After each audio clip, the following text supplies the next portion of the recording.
Acting Head of Department for Supply Chain Management at SAA Technical, Hendrik Human, revealed to the Commission how the SAA board gotten itself involved in the component tender process that took place in 2014. This tender was advertised 5 times in that year. At some point during the second round of bidding, the board instructed its supply chain department to put the tender on hold for 3 months. So the second tender was then advertised on the 29th of October 2014. It was evaluated, and then the board asked that this tender be put on hold. And the reason for that was that there was a memorandum of understanding proposed with AAR under a supplier development framework proposal. The board then resolved that this tender be put on hold, the evaluation process.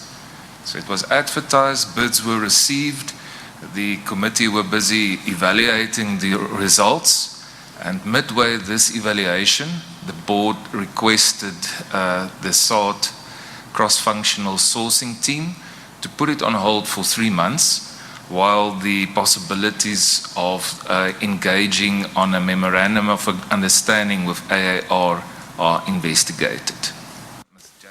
Even before the bidding process was concluded, SAA Technical's procurement head, Nontsasa Memela, apparently invited the acting general marketing manager, Mike Kenny, to a meeting with AAR. Kenny declined the meeting, saying that it was inappropriate to engage with bidders during an ongoing tender. Mr. Kenny responds to Advocate Memela. I have a meeting with the customer regarding work in Uganda taking place in Kilnary, and I'm concerned about discussing component support issues with somebody who is a bidder in a process, and the process is still ongoing corporate governance issues. Former SAA Chief Strategy Officer Barry Parsons resigned from SAA and the airline's Board of Technical Directors in June 2015. This after he communicated his concerns with the then acting CEO, Nico Peseda notes, regarding governance procedures and the signing of the AAR contract worth 1.2 billion rands.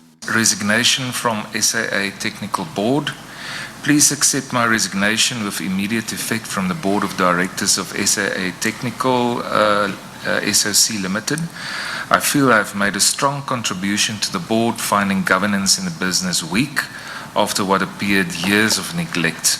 Unfortunately, the value I can add seems no longer wanted, and it's quite clearly due to the AAR Corporation's strategic partnership. There is clearly a hidden agenda somewhere in this relationship, and it requires urgent independent investigation. Independent is underlined in this paragraph. It appears the tender was awarded to AAR Corporation and Swissport International. Although Swissport has not signed any contract with SAA Technical, it still rendered its services to them. It received 1.8 billion rands of the total tender amount of 80 billion rands. Nothando Makutulela, SABC News, Johannesburg.